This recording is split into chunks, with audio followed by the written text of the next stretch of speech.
Hey Broadway people, you're back for another week of Broadway Breakdown. Last week, we were talking the movie. This week, we're talking the Broadway musical. It's Xanadu again. Round 2, let's do this. Welcome to Popcorn Talk, featuring movie discussion, news, and interviews. Popcorn Talk. We talk movies. A place where nobody dares to go. Hey guys, you're here with us with Broadway Breakdown, and this song sounds a little different from last week. Last week we had Olivia Newton-John. This week we have Carrie Butler. This is the difference. This is the difference. Hey everybody, I am Briana Phipps. You can reach me everywhere, Instagram, Twitter, bphipps14, except for Snapchat, that's bphipps1214, as always. Because Snapchat's a jerk and won't let you put numbers in the front. Yeah, they are. That's exactly why, because I'm Jackie B123 on Snapchat, but you can find me 123 Jackie B on all other platforms.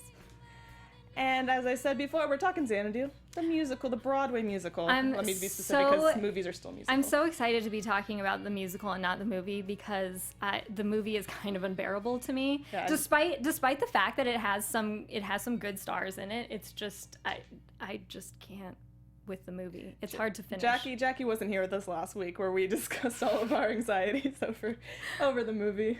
But she's back again. Unfortunately, Alexis, our musical goddess in the engineer booth, is not with us this week, but she'll be back. So we're going to talk about the differences and all the crazy things that are with the musical that aren't with the movie, or that what we liked better from which... Or why one was a hit and the other wasn't. That as well. But before we do that, of course, we have to start off our show with the Broadway news for the week, and it's brought to you by Robert Diamond and BroadwayWorld.com. Hamilton for Chicago, they just announced 3 new people. We're going to have Karen Olivia, who was in West Side Story. She won the Tony Award. I believe she won for the revival. The revival, yeah. That was. Don't want you all thinking that the original West Side Story people are still playing younger parts. But I mean, it is Broadway. It is Broadway. We'll get to that when we get to Freaky Friday because the casting made me go. But yeah, so Karen Olivia will play Angelica, and she did In the Heights with Lynne, and Lynne obviously he did the translations for West Side Story, so she's worked with him before, so she's used to his style. We have Alexander. I'm sorry if I pronounced this wrong. Jiman. Do you know how to say Jimangan? I can't say his last name. I don't want to try. Can you hand it to me? That one. Gemignani? That would be my best guess. I'm sorry if we butchered it. He's going to be playing King George, and he's done a lot. He was in 25th Annual Spelling Bee on Broadway. He was in Sweeney Todd, Sunday in the Park with George. Wasn't he Assassins, in Les Mis? Yeah. He's done a lot. So he's going to be playing King George. It's an interesting choice. I'm not sure I would agree with it until I see it. It's one of those things. Yeah, I mean, a lot of it you can never know until you see. Right. Because sometimes you'll just get blown away by people that you thought were never going to be good in that role, or sometimes you'll think they're going to be amazing and you're like, oh, maybe they should have gone somewhere else. This made me get jazzed up though for the LA casting because I'm waiting on bated breath to see the LA casting. I mean, it depends on if they decide to keep with the tour, because Chicago's kind of where it's starting, right?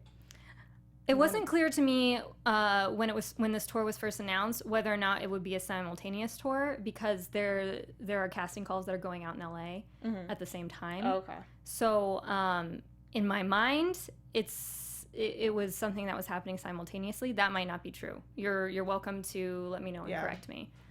But we're getting casting calls here, and so I just assumed that it would be simultaneous. Maybe, or maybe some of them are going to continue and some of them aren't. Like, we'll see. And then we have Miguel Cervantes is playing Alexander Hamilton, and he was in American Idiot and If and Then. Oh, If Then? I loved that musical. If you guys, it's so underrated, and if you haven't had the chance to check it out, you really should. That was the one with Idina Menzel. Yes, right? Idina Menzel was in it, and she actually came to do it in LA. And first, if you ever get the chance to see Idina Menzel perform live, it's amazing. Yeah, if you're like me and you lived in San Francisco for your whole life, and they did the premiere of Wicked, and you didn't go see it with Idina Menzel and Kristen Chenoweth. Aww. Just kick yourself right now. Missed opportunities. But yeah, it was a really, really good musical. And it really makes you think, like, if your life, it's all about, like, what happens if you take a different path in your life. So those are the 3 that were announced.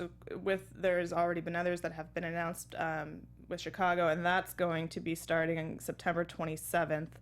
So if you're in the Chicago area or going to be in the Chicago area, check it out. Let us know what you think of those casting choices.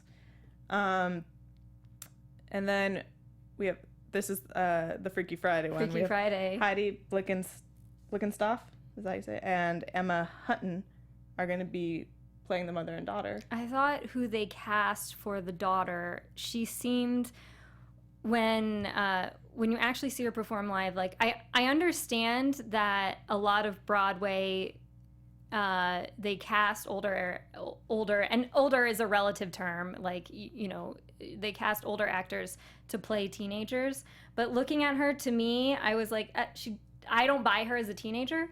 So it was a little strange casting, especially when you look at the fact that she's played Elphaba, but she also played Natalie. That's true. In Next to Normal, so maybe she can just exuberate a young presence. I don't know. But that's what makes theater interesting. Is like I've gone up for roles before where I'm like, I am too old for this role, and people will cast me in it, and I'm like, or opposite, I'm too young for this role. Right. And they're like, you know what, we're just gonna put a lot of makeup on you. I think for me, for some reason, it's easier to skew older than younger because you can always add makeup, but it's harder to make someone look younger. And Heidi Blickenstaff was in Something Rotten. She just came from Something Rotten, which is an amazing show. Anyone who has a chance to see it should go see it. It's hilarious. It is really hilarious. And like we said, Emma was in Spring Awakening. She was in the national tour of Wicked. And she was in Next to Normal. So that is going to be premiering, I believe, at the DC Signature Theater on October 4th through November 13th. So if you want to see that, it's going to be a limited engagement. It's a short run, but my DC people, you know who you are. Check it out. And then we have Richard Armitage, Amy Ryan are going to lead Mike Bartlett's new show, Love, Love, Love. This show sounds really interesting, especially knowing that Humans won the Tony. It's kind of that, to me, it's kind of like a similar It's crazy theme. Though to think that this show is going to span over 4 generations. Yes, that's also fascinating to me. It's going to start in the 60s and wind up where we are right now. Right. And this, instead of like, with Humans, I feel it was more focused on the younger generation. This is more focused on what's happening to the baby boomers now, and starting with the 60s. So that, I mean, it sounded really fascinating. Like, how do you come from a time period like that into a time period like this and know how to set your children up for their success in life, or even understanding where the baby boomers come from. I mean, for my part, I don't necessarily understand where all of them are coming from, because we meaning millennials, I feel like we come from such a different place, and we come from such a different like cultural environment. From kind of like this more straightforward kind of lifestyle of everyone having like a certain kind of presence when you went around, to like the drug era is kind of where they grew up, which their parents are so like, you know, you always dress a certain way when you go out, you always present yourself in a certain way. That was kind of like what the 50s and 40s and 30s kind of gave off, and then the 60s and 70s were just like, we're on drugs and we're not caring what people think of us, and then they're taking care of us who grew up with the technology era of everything, the internet and all of this new technology that came to be with us and through the 90s and 2000s. So I think it should be an interesting play, and it's going to be directed by Michael Mayer is going to direct it. And for those of you who don't know, Mike Bartlett also just wrote the King Charles III, which is the one you wanted to see. It sounded so fascinating to me. I love like either like history guesswork or even revisionist history. I find that kind of thing so fascinating because it's a way we have a dialogue about our lives. Mm-hmm.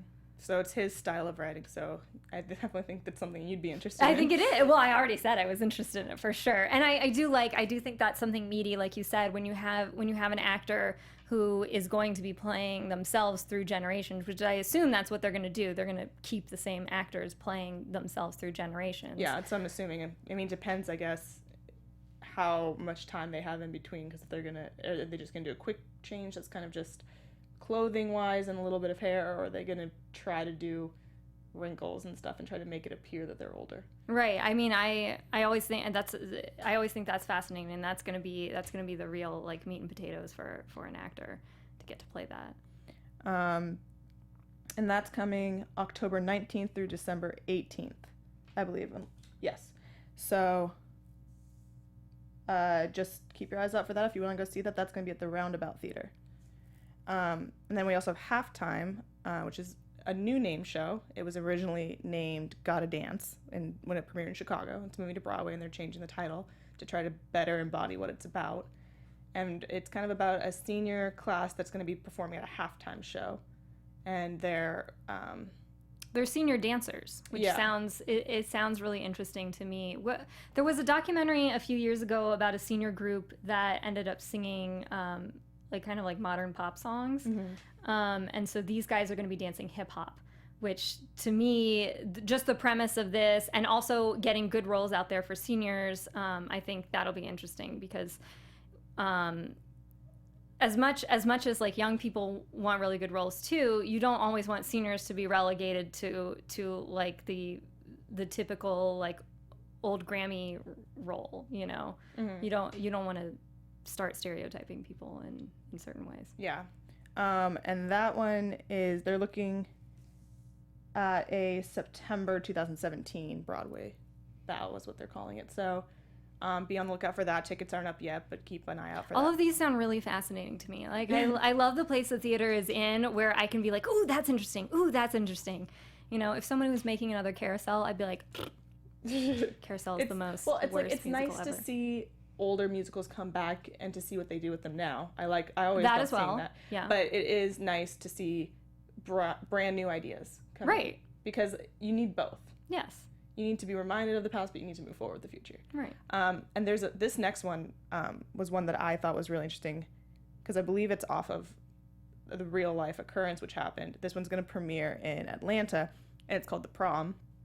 And it's basically about a girl who is a lesbian and wants to bring her girlfriend to prom and is not being allowed to. And well, I thought the premise was that they cancel the prom. You're right. Exactly. Well, that was what happened. Eventually, the prom gets canceled because of like protests, because people are trying to let her bring her girlfriend to the prom. Right. And then we have they said that they bring in these quasi celebrities who kind of step in, and that sounds like fun to me.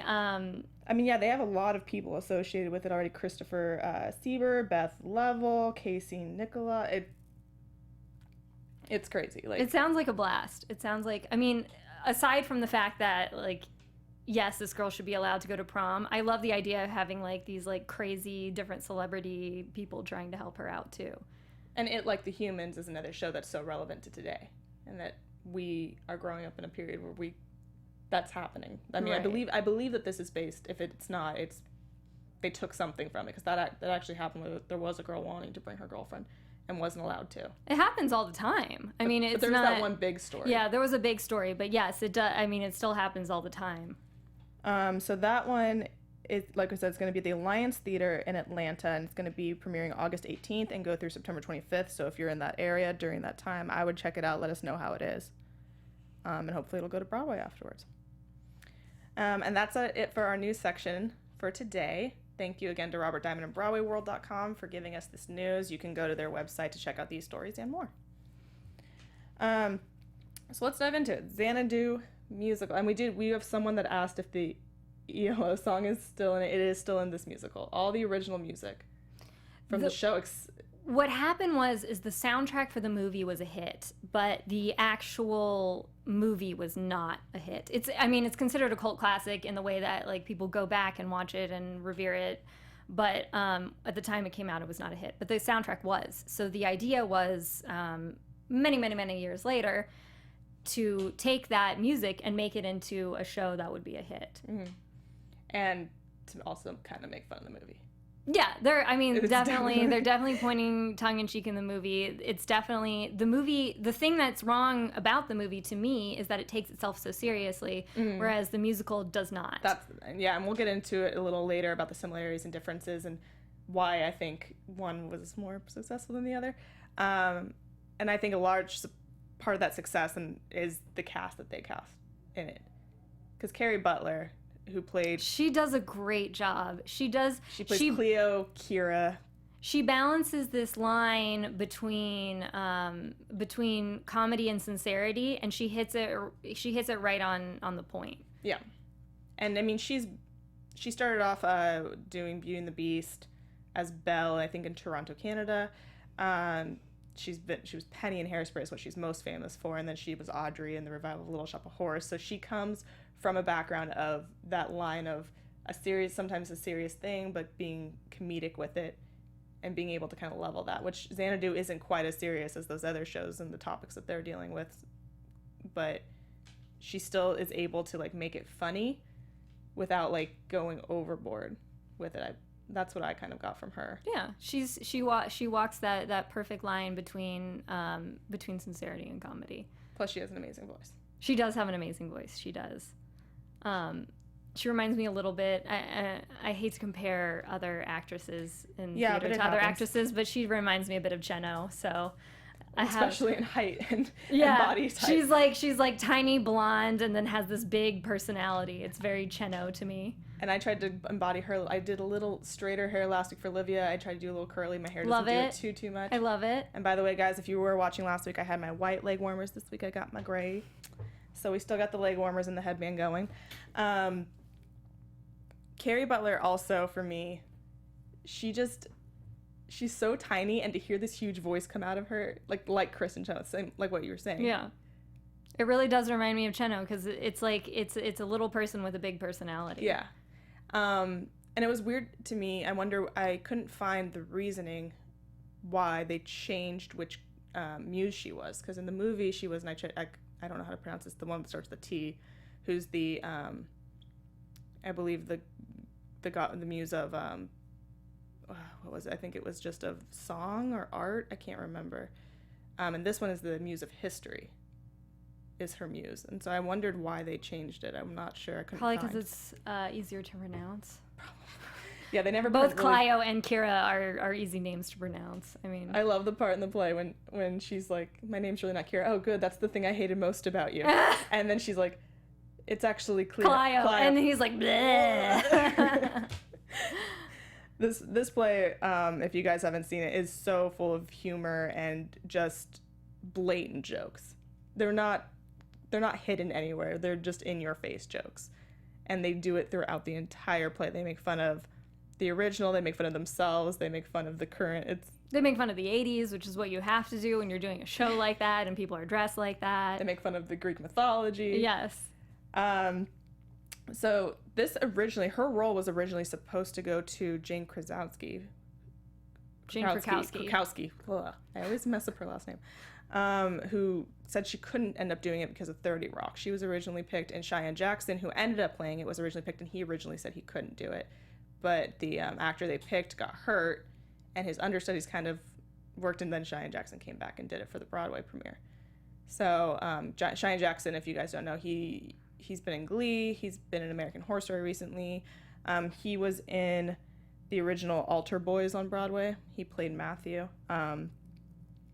And I get him confused all the time. We were talking about it earlier with Matthew Bomber. So when I watched the Tony Awards, I legit thought that was Matthew Bomber until probably a few months ago. It's funny though. I mean, I do see the similarities, but for me, I feel like Cheyenne Jackson has been around as a celebrity a little bit longer. He has, but I just don't think I'm familiar enough with his work, except for recent ones. But that was the last season of American Horror Story where they were like, these three actors all look the same. I don't understand. Which kind of worked for that season if you watched it, but we're not here to talk about that. But so he plays Sonny Malone. Much, much better job than the actor they chose for the movie. Oh my gosh, the actor for the movie was terrible. But it's also Cheyenne Jackson understands this tongue-in-cheek humor, and he plays the part so well of this affable but idiotic 80s artist. Like, yeah, and I think that they did credit to the character to make him kind of dumb, because when the movie he was not supposed to be a dumb-witted person, and here I think it works better to make him dumb-witted. Well, because it's like, I don't know, it's hard to take that seriously, especially when you're coming from the time period we are now, looking back then, and you're like, you know, Venice in the 80s, everybody's like making art and doing drugs. It's hard to be like, this is a very serious piece. And then Tony Roberts played the Danny McGuire, which was the Gene Kelly. And he's not a dancer like Gene Kelly. So they did something really interesting, which is they had one of the guys that played one of the muses play younger him and tap dance and then like take off his hat that didn't fit Tony Roberts and give it to him. But Tony Roberts has been around forever. He movies and musicals alike. He was in Annie Hall, was probably his most famous movie. He was in Sugar, which is the Some Like It Hot musical. Follies. He was Promises, Victor Victoria. I mean, he's done tons. And so he kind of took over that role, and that one changed a lot, because it wasn't this like clarinet player you found on the beach. It was this businessman that he's trying to rent a building from. Mm-hmm. But who used to be a clarinet player. He did, but they made his part much smaller in this than in the movie, I kind of felt. But well, it's also, I mean, I think with this, with theater, I think you have the ability to do more of a cameo role than when you're like someone like Gene Kelly, who had his whole career behind him. It's hard to go up to someone like Gene Kelly and be like, oh, we just want to give you this small part. You know, you have to make it yeah enough. And they also had him play Zeus. They had him do a dual character because I like that. I like that. I like the I like having a small cast because it's good for the actors. It also, for some reason, to me, whenever I've been in an ensemble cast, it seems to keep the energy going really well. And then it's always good for actors to play for their resumes, to play multiple parts. And we also have Emre Guns in the chat roll saying, I missed the show when it was out. Will it be coming back? I don't know of any national tour that it is planning on doing. I think there is one that's coming up, but I don't actually... I know that it was in Chicago, like... I think it's going to be in Chicago like this, or it is already, unless it's already ended. We'll tweet that out. We'll look it up and we'll tweet it out. But I feel like there's another one coming up. So keep your eyes open. It may be coming back. I'm not sure. And then we have Jackie Hoffman, who I know from 30 Rock, and who's hilarious and does this really weird voice. And she plays Calliope, and she is one of the two sisters. In this version, they created a storyline, which is always nice. And in the storyline, two of her sisters are jealous of her, and they are plotting to make her fall in love with a human, because if you do, then you are sentenced to death by Zeus. So that's their plan, because they're jealous that she's going to be awarded this Xanadu. all-powerful thing, Xanadu, which is the highest compliment that a muse can get. So she's one of them. She's kind of like she's like the little sidekick. Yeah, she's more of the sidekick. And she does these really weird, crazy voices throughout it, sings with a really deep voice. She also, I believe she played Penny's mom in Hairspray, I think. Which, if that's true, which I believe it is, then her and Carrie Butler already have kind of chemistry, because she was already a mother that like was terrible to her daughter, and now she's just the sister that was terrible to her sister. And she does it with Mary Testa, who plays Pelopomene, also Medusa. At the end, during one song, they all play another person for like one song. But those are the two that are plotting against their sister. I love this edition of the plot line. I think it really enriches the story. You need to have a villain. A story needs to have a villain. And it made sense. It made sense as to why, like, everything happened. Right. Because before it was just, there's this muse, and she's not allowed to love this guy, but we don't know why she's not allowed to love this guy, and it's just this kind of a weird...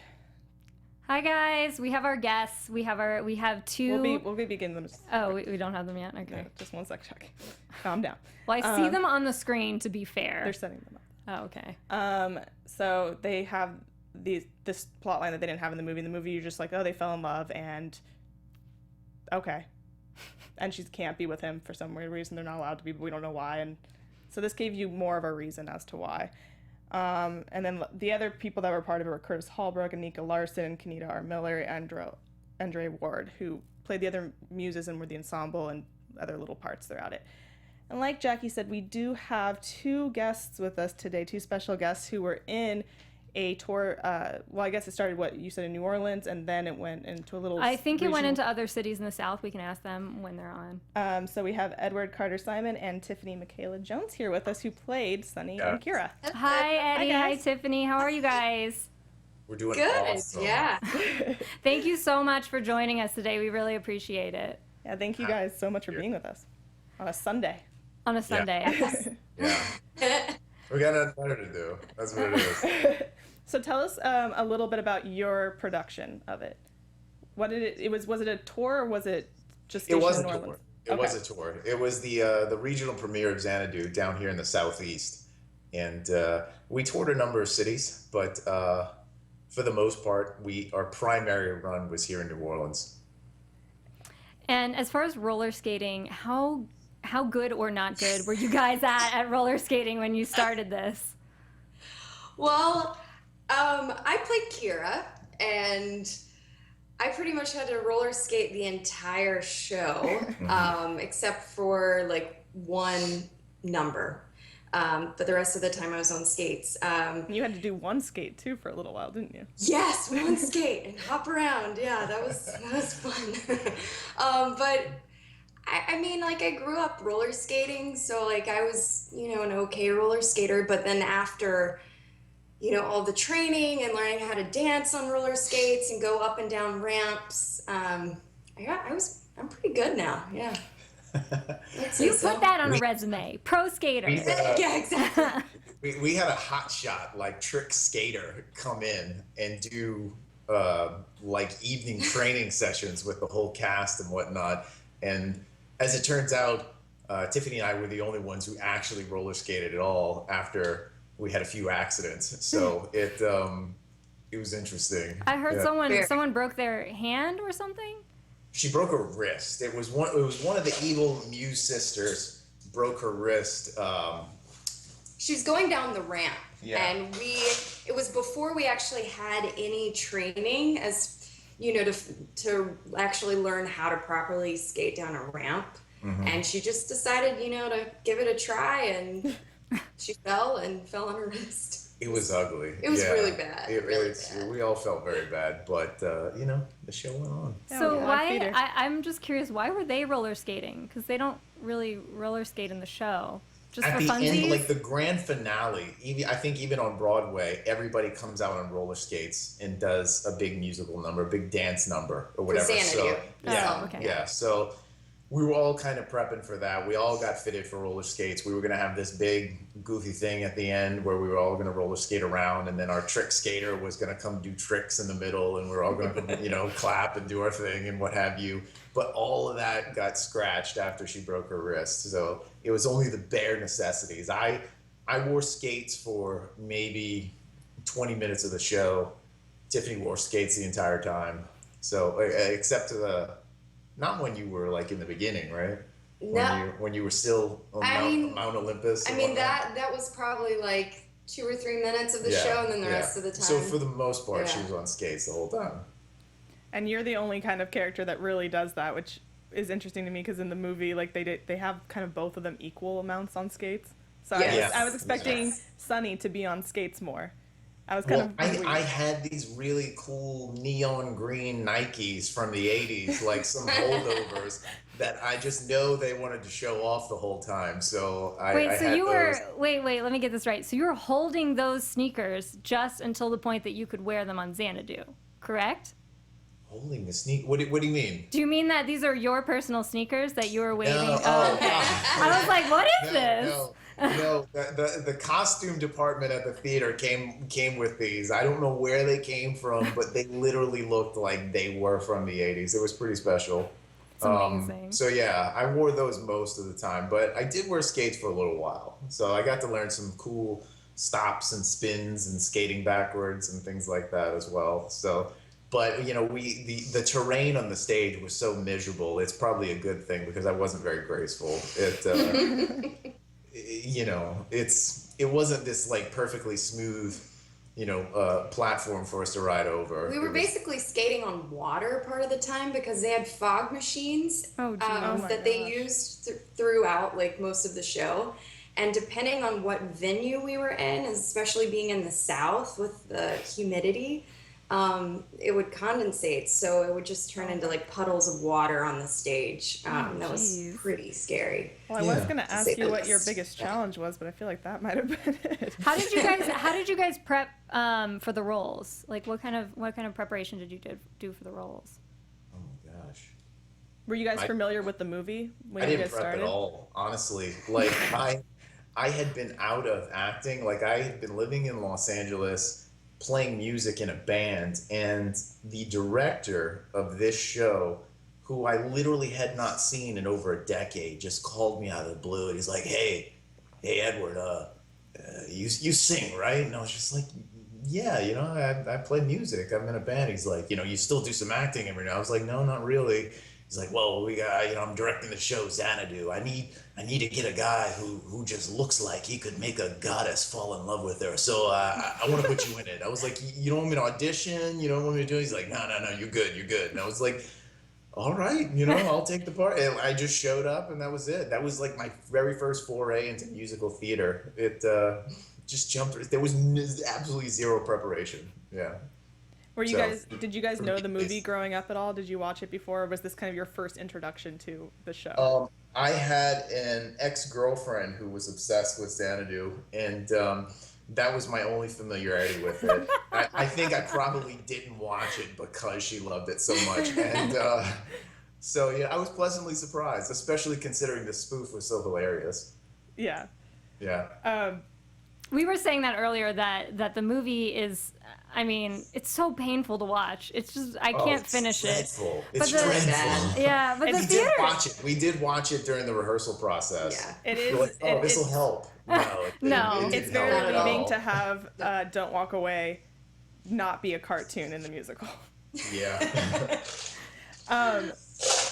And that's kind of, I love the fact that with the musical that they changed the songs to actually have a storyline with them. In the movie, it felt kind of very forced. Like, this is Don't Walk Away, we're cartoons. And in here, it's like, oh, she's leaving, don't walk away. Makes more sense. Yeah. Do you guys think that there were some, can you, I guess, elaborate on some maybe interesting choices that you feel your director made that might have been different from the actual Broadway show? Our director was awesome, and I don't mean that like facetiously. Like, he's just a very, like, he didn't show up half the time because he was filming Django Unchained. He's one of the white supremacists in that film, like on horseback with the sacks on their head, and he would come to half the rehearsals and what have you. For a while, we were all convinced that Quentin Tarantino was coming to our show. Aww. He's like, oh, Quentin's coming. He loves Xanadu. He loves it. He's going to be there. I was like, oh, this is really cool. But he would come in with these like very inspired choices when he would show up. I think one of the most interesting choices that he made is that for some reason, the older gentleman in the show, I can't remember what his name is. Oh, like the character. Danny, right? Danny, yeah, I don't Danny. know. He was in a wheelchair in our show. I saw a picture of that, and I was wondering. I don't know why. We don't know what he was like. No idea. He's got to be on wheels. He's got to be on wheels. Everybody else is on wheels. We're gonna put him on wheels. I was like, so he's in a wheelchair? He's like, yeah, it'll work, babe. Don't worry, it'll work. I was like, all right, so be it. So yeah, we had a handicapped Danny. I guess it's really good at that point that he doesn't do tap dancing like in the movie. He did though. He did like for the flashback scene. He got up out of the chair and did all the dancing. They didn't have the younger Danny like they do in the Broadway version. Yeah. He had him doing it. Okay. It was interesting. He's revived. That was an interesting choice. Yeah. I saw the picture, so I was hoping that you guys would address that because I was so confused. Oh man. We have a segment on our show called our Diva Song, which is basically the song from the particular show we're talking about that we like have to rock out to, that we have to sing out loud, that we don't care who's watching. So Yeah. I'm gonna do a little preemptive thing for you. So what from this show was your favorite ultimate song to sing? Like, what was your you had the most fun with? Or Mine was "Don't Walk Away." I love that song. I thought it was just so cool. I think ELO is awesome. I think that it just, all of Sonny's songs were great. Like, I really enjoyed them. So that was probably the one for me. I would have to say, I don't know, it's a tie between the song "Fool," I which hated that song. I hated it. it was so much fun to do on stage, though. I just got berated for the whole scene. I just had to sit there and take it while all the muses were pointing Yeah, they're and just laughing hating on and you. being miserable toward me. I would say that song or either "Suspended in Time." I really liked singing that one. Yeah. Yeah. Jackie, what about you? What's your favorite song from the show? Not to copy Eddie, but it would be "Don't Walk Away," and that's because I just Love you, Jackie. sorry, but it was that they have that moment in the Broadway musical, and I don't know if you guys did this too, where he goes, "Don't walk away," and she starts skating backwards towards him, and I don't know why, but that just tickles me. It made me laugh so much. Not the part where he pulls the skate off her foot? No, not that part. But I do like that too. I like the comedy of having someone on one skate hopping around, one skate, one foot. She was on the one skate. We did do definitely. that. I love that. Yeah, where I I'm chased so her glad around you with guys skate. did that. See, mine was, for the movie, I said "Don't Walk Away" because I really do love that song, regardless of the cartoon. Yeah. But for the play, I really liked what they did with the play with "I'm Alive." I think it's just because of the stupid Australian, like, by the fires of us, amen, by all the fires of the shrimp on the barbie, like all the stupid little things like that. I think I just enjoy sitting in my car doing a stupid Australian accent. See, I can't do an Australian accent, so that is why that makes me angry instead of happy. But if you guys could play, like, let's say, no holds barred, any role on Broadway, what would you play? Any musical, any show whatsoever? Hedwig. Really? I think you'd make a good Hedwig. You would. Thank you. You would be You great. would. I love I'm that you going said to. it with the It's V, gonna too. happen. I'm gonna see that. I am so gonna see that.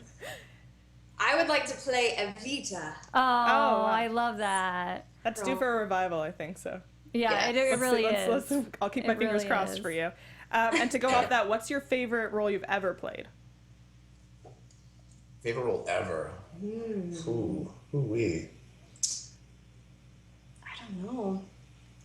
I know I read your guys' bio. I know you've done a lot. So This is what happens when I send people bios.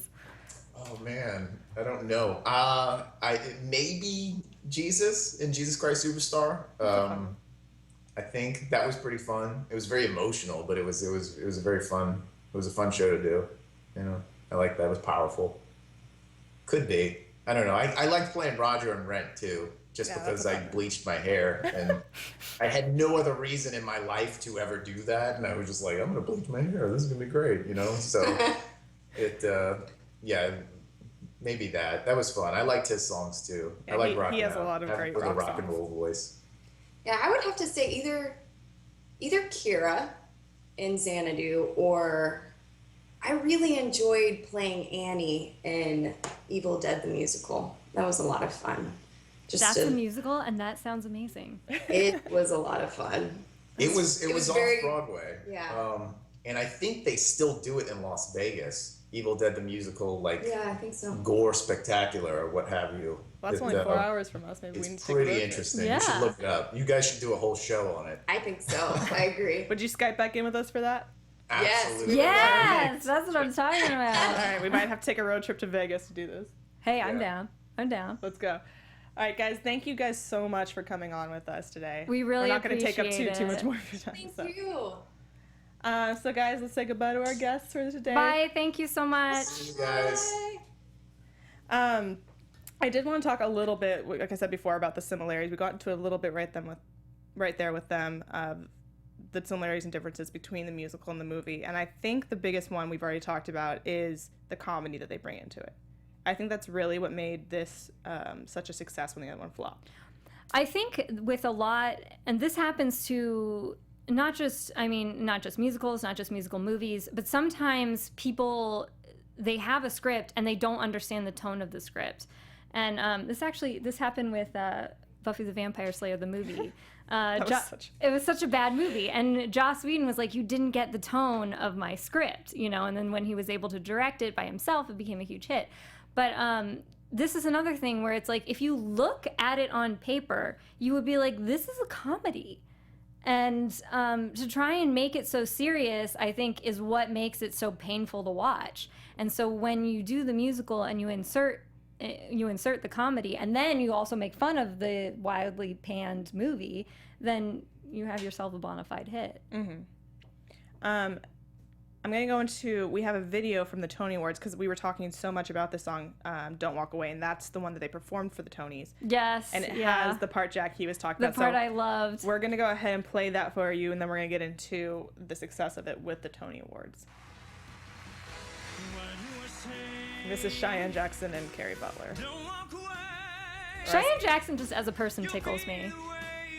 He understands comedy. I just love those jean shorts. I can't with the jean shorts. And this is the moment. And she goes back towards him. This makes so much more sense with what they did. This and Fool, the one she talked about, because they're mad at him, because in the movie, it's just them singing Fool in Xanadu once it's the roller rink. Well, I mean, I read something that said basically they didn't have much of a script to begin with. And so when they made the movie, they were like, okay, well, we got to beef this up to make it an actual, like, movie, because we don't have much here. And it was more just having the idea, this is what happens when you don't have an idea of an actual script. Yeah, that's funny, too. When he pulls off the shoe. Sorry. Well, also with the movie, they were doing tons and tons of rewrites every day, which made it really hard on the cast to try to even have something cohesive. Right. To create their character with. This gave them more of a story, and this is what I also think with the comedy made it work. Because they had something to base their characters off of. They had something to work with.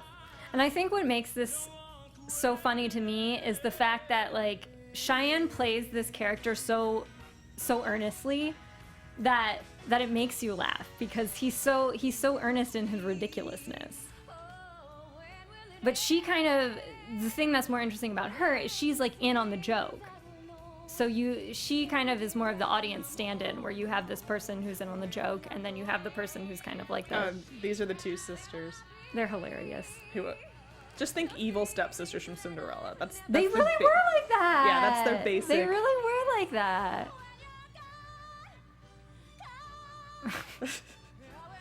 It's just, whenever I hear big voices come out of such a little person, I love that they had him sitting in the audience. I love that they had him sitting in the audience.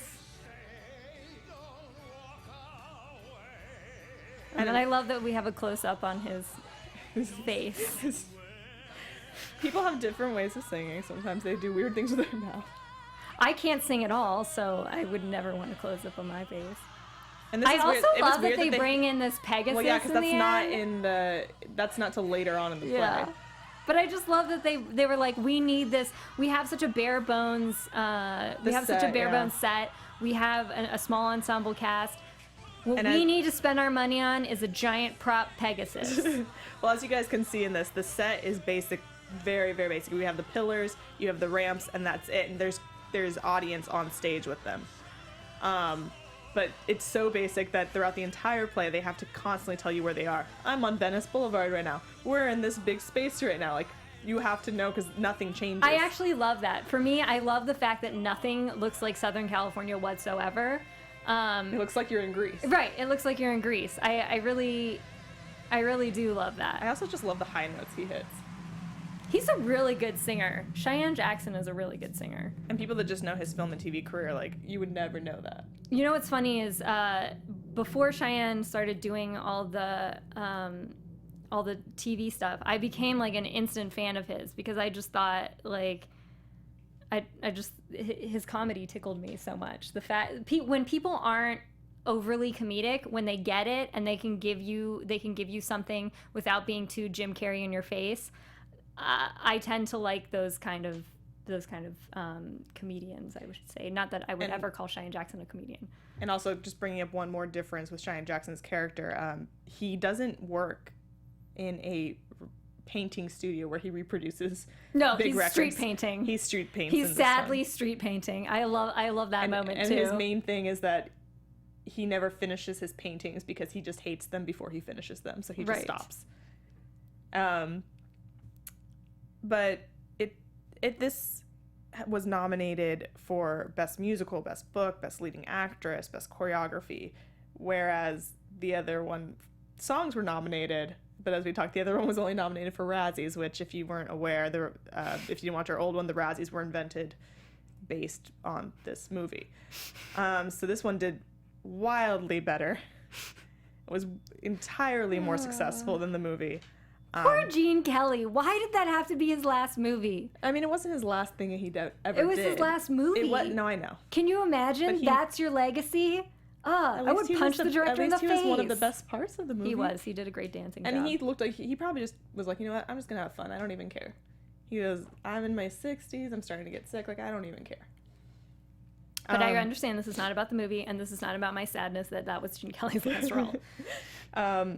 And the book, it didn't win any Tony Awards, but the book did win Best Drama Desk Award. So it went on a national tour after that. It did well on that too. It's a very short play for a musical. Musicals are generally 2.5, 3.5 hours. Yeah, this does it. I don't know how Eddie and Tiffany's production was, but this goes through without an intermission on Broadway. Yeah, it's an hour and a half pretty much straight through, which is extremely short for a musical. It almost makes me wonder if the tickets were cheaper for it because you're not getting such... You wonder, you're like, could I have seen that? Could I have seen that with a cheaper ticket? Well, I mean, like, if I'm going to pay like $50 for a 3-hour show, I don't want to pay $50 for an hour and a half show. I will say, though, like, when I've seen non-musical plays, they charge the same price for the 90 minutes as they do for the 2.5-hour Richard III, so... which is what I'm seeing tonight. Oh, you're seeing that tonight? Yeah. Shout out to the Shakespeare in the Park. Going there tonight to see Richard III. Which they do in many cities. So if you're wherever area you're in, look that up because throughout the summer they usually do multiple shows. Yeah, there's got to be regional Shakespeare everywhere, even if it's not in a park. You'll probably find it. Shakespeare on the beach. Shakespeare on the beach. Shakespeare in my living room.